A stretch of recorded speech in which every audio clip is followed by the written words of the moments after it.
Konsep etik konseling lintas budaya. Konsep etik konseling lintas budaya mencakup prinsip-prinsip dan pedoman yang mengarahkan perilaku dan praktik konselor dalam menangani klien dari latar belakang budaya yang beragam. Berikut adalah elemen kunci dari etik konseling lintas budaya. Yang pertama, kesadaran diri dan refleksi. Kesadaran diri. Konselor harus menyadari nilai-nilai keyakinan, bias, dan stereotip pribadi mereka, serta bagaimana hal-hal ini dapat mempengaruhi interaksi dengan klien. Selanjutnya, refleksi diri.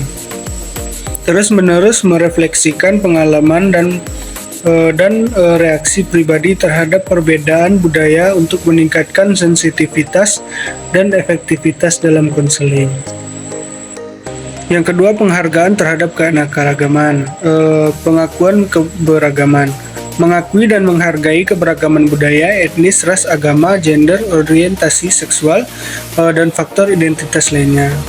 Selanjutnya, penolakan stereotip, menghindari asumsi atau generalisasi yang didasarkan pada stereotip budaya. Yang ketiga, pengetahuan dan pemahaman budaya, belajar tentang budaya klien, mengambil inisiatif untuk mempelajari norma, nilai, dan praktik budaya klien. Selanjutnya, kesadaran konteks sosial, memahami sejarah, struktur sosial, dan dinamika kekuasaan yang mempengaruhi kelompok budaya tertentu. Selanjutnya, keterampilan dan kompetensi lintas budaya. Komunikasi efektif, mengembangkan keterampilan komunikasi yang efektif terhadap pemberdayaan budaya, termasuk bahasa tubuh, gaya komunikasi, dan preferensi interaksi. Selanjutnya, adaptasi teknik konseling, menyesuaikan pendekatan dan teknik konseling agar sesuai dengan kebutuhan dan nilai budaya klien. Selanjutnya, yang kelima, etika dan profesionalisme, kerahasiaan dan privasi, menjaga kerahasiaan dan privasi klien sesuai dengan kode etik, profesi, dan hukum yang berlaku, sambil menghormati nilai-nilai budaya terkait privasi.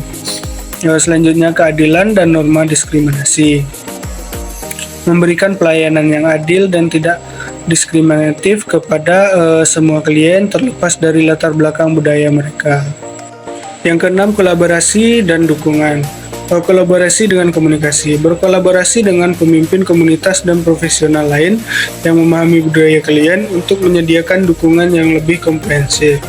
Selanjutnya, pemberdayaan klien, mendukung klien dalam mengeksplorasi dan memberdayakan identitas budaya mereka sebagai bagian dari proses penyembuhan dan pertumbuhan.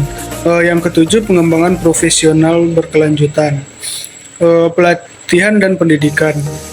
Lintas budaya melibatkan diri dalam pelatihan, lokakarya, dan pendidikan berkelanjutan yang berfokus pada konseling lintas budaya. Selanjutnya, supervisi dan konsultasi, mencari supervisi dan konsultasi dari profesional berpengalaman dalam konseling lintas budaya untuk meningkatkan keterampilan dan pemahaman. Yang ke B, etika dalam konseling lintas budaya.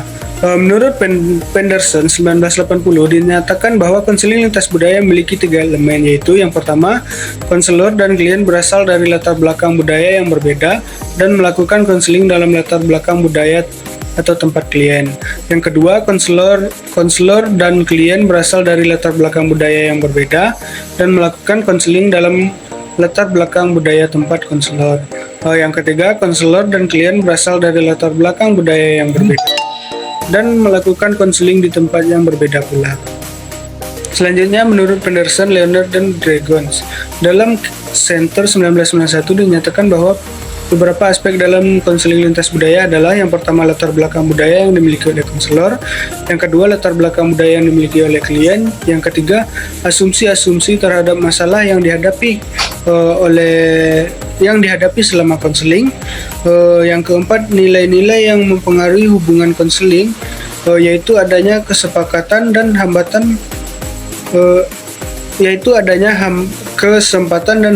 yang berlatar belakang tempat di mana konseling itu dilaksanakan.